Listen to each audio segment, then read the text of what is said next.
The thing with e-bikes is that it can sometimes send your senses totally haywire, especially when it comes to speed at least. Now, we're talking about the restriction on e-bikes, and we've heard a lot of incredibly bright people say that 25 kilometers an hour is simply too slow. And in this video, we're going to be exploring just that. Is it too slow?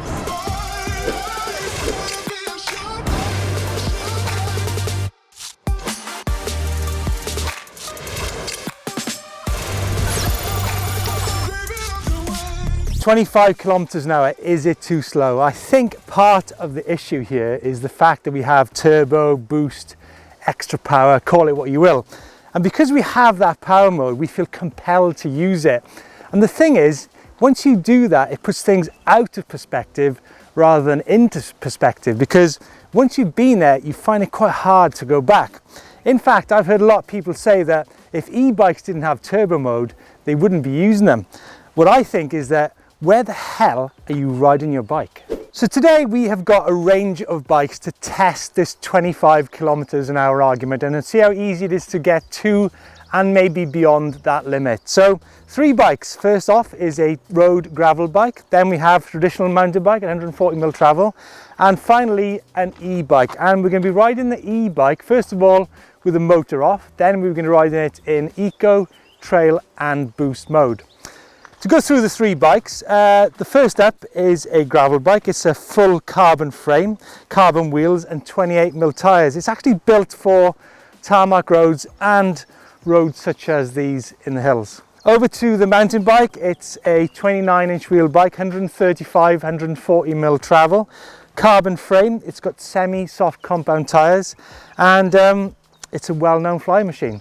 Over to the e-bike, again 135, 140, 150mm travel, also with semi-soft compound tyres and disc brakes. Now first up, I will agree that the 25 kilometer an hour restriction can be quite frustrating on occasions, and it would be naive of me not to agree with that.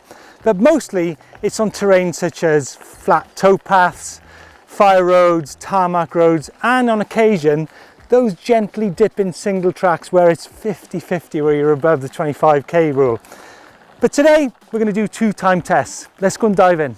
Now today's first test is a reasonably flat fire road between 1.5 and 2 minutes long, and I'm going to be riding the 3 bikes on this section with a good solid effort from me involved.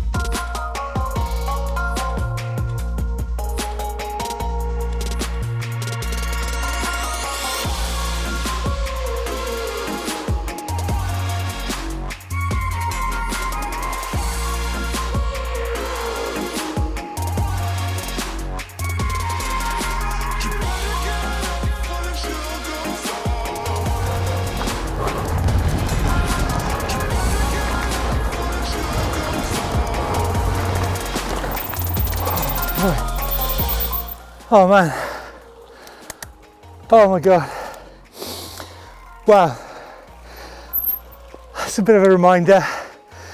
The difference between a gravel bike and a mountain bike is massive. I mean, even though there's quite 2.35 tyres on this, the effort involved is considerably different to a road gravel bike, I can tell you. So that's quite interesting. In the trail, and boost mode on a flat track, it's quite a smooth track, you can easily get to the 25k restriction, whereas you can't get there so easily in eco on this bike. But what's noticeable between the 4 different types of bike, 3 bikes, 5 modes, is that on the gravel bike you're not held back at all, so you've no restrictor on you, so you can go as fast as you want. So 1 flat road, 1 sunny day, and the results are really quite interesting. First up, we rode the road and gravel bike and we got a time of 1 minute 30 over that distance. And the interesting thing about that was I was able to go above the 25 kilometers an hour restriction. I was unrestricted, and my average speed, so sorry to go from kilometers an hour to miles an hour, my average speed was 17 miles an hour over the distance.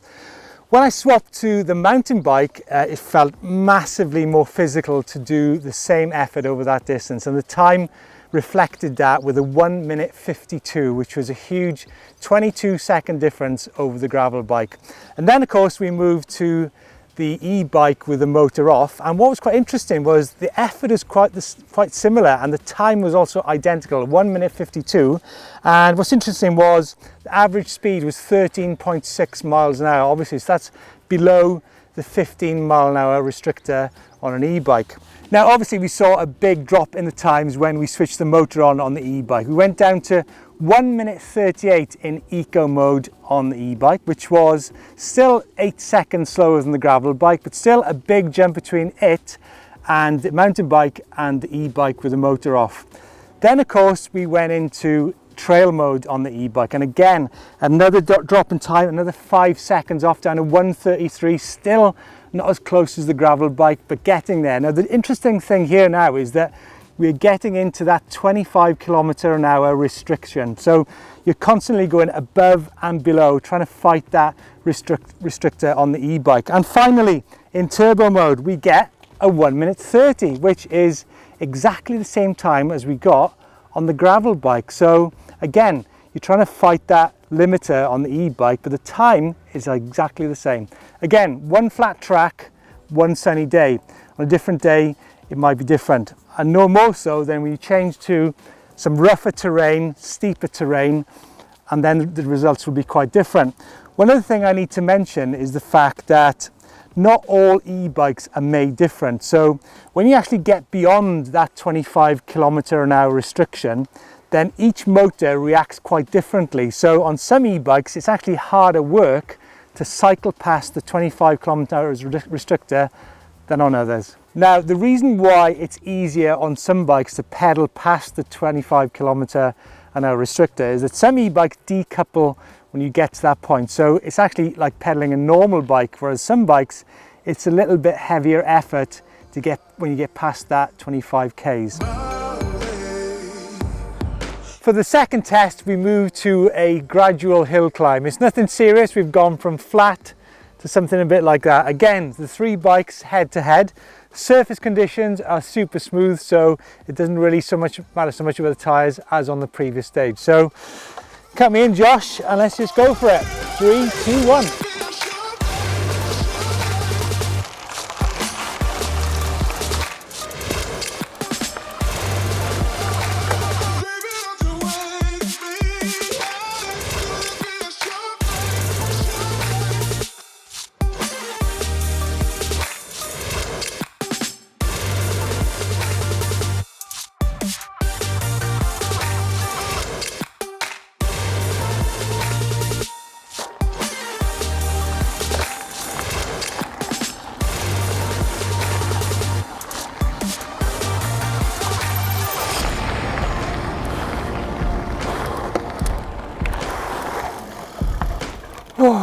Oh my God.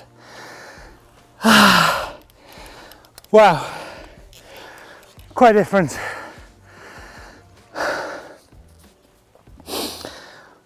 Quite a difference there. Even on a slight gradient, the difference between a road bike, a mountain bike and an e-bike is really quite significant. But before we take a look at the results, I want to talk about a few other things that are going to impact the times when it comes to climbing up hills. The first thing is a rider's weight. Now, a rider who weighs 50 or 60 kilos is obviously going to be a lot quicker up the hill than a rider who weighs 90 to 100 kilos. So that's one thing that's going to impact on the results. The second thing is the tyres and the tyre pressures. Now, high tyre pressures, harder compound tyres are going to be quicker up hills. So that's also is going to have an impact also on you reaching the 25 kilometer an hour restriction on your e-bike. And as I mentioned earlier, the gradient, we've just done quite a mellow gradient, As the gradients become steeper and steeper, so I'd imagine becomes your possibility to keep your sustainable speed limit up that hill. Now, it's obviously no surprise that this gradual hill is going to yield quite different results to what we found on the flat fire track earlier on. So, got the times in. The gravel bike did the climb in 1 minute dead and average speed about 8.8 miles an hour. Obviously, the longer this hill goes on, the more difficult it's become for you to sustain that climb. Mountain bike, 1 minute 12, so 12 seconds slower than the gravel road bike, which is no surprise. And then the e-mountain bike with the motor off was 3 seconds slower again, so 1 minute 15 on the e-bike motor off compared to the gravel bike on that climb. However, it's when you switch the power on the e-bike that things really begin to change quite significantly. Now remember, this hill climb is quite gradual, it's nothing serious, but the time differences are quite significant. Remember that the road and gravel bike did 1 minute with an average speed of about 6 miles an hour. Now the e-bike in eco mode did an average speed of 12 miles an hour in 36 seconds. So that's almost half the time of that road and gravel bike. When you go up through the modes into trail and into turbo modes, the times are not too dissimilar, about 36 and 35 seconds again in trail and turbo. And this shows again in those average speeds of about 12 to 13 miles an hour. So where does this all come into? Well, the argument is that 15 miles an hour or 25 k's as a conversion is actually too slow. Well, we've just proved on a very gradual hill climb you're still under that limit, so that's only going to get even lower when you get on a steeper and steeper hill climb. So I'm not so sure it's such a good argument, because it all depends on where you ride. So if you ride on flat roads or tarmac roads, you might actually be better off with a gravel or road bike, whereas if you're riding in the mountains, you need a mountain bike. If you're riding hills, you need a mountain bike, and you definitely need an e-bike. I think more than anything, what this short test has proved is how quickly an e-bike can mess with your senses. It really can send them haywire, especially with that turbo and trail button. It's also proved another couple of things, and that is how made for purpose a road and gravel bike is, especially when it comes to smooth surfaces, tarmac and fire roads. What was also quite interesting was the fact that an e-bike, even with the motor off, was quite close in time to a normal mountain bike. Now, obviously, that'll become a far bigger gap when you get a bigger hill and you can't sustain such a climb. But nevertheless, it's really quite interesting. But I think when it comes back to, is 25k too slow, then maybe you should recalibrate. Have a look at riding your e-bike in eco mode far more often. Try to ride your e-bike with your mates on normal mountain bikes more often. Try to ride different routes. Try to make different e-bike tracks. Instead of riding your e-bike and mountain bike tracks, try making specific mountain bike tracks for your ride. Hope you like this feature. Give us a thumbs up if you do. If you want to see more hill climb or feature type videos, check out Ollie Wilkins 1000 Foot Dead. I think it's down in this area. Please subscribe to the channel if you haven't already done so, and definitely leave your comments below, because we know this is quite a hot subject. Thanks for watching.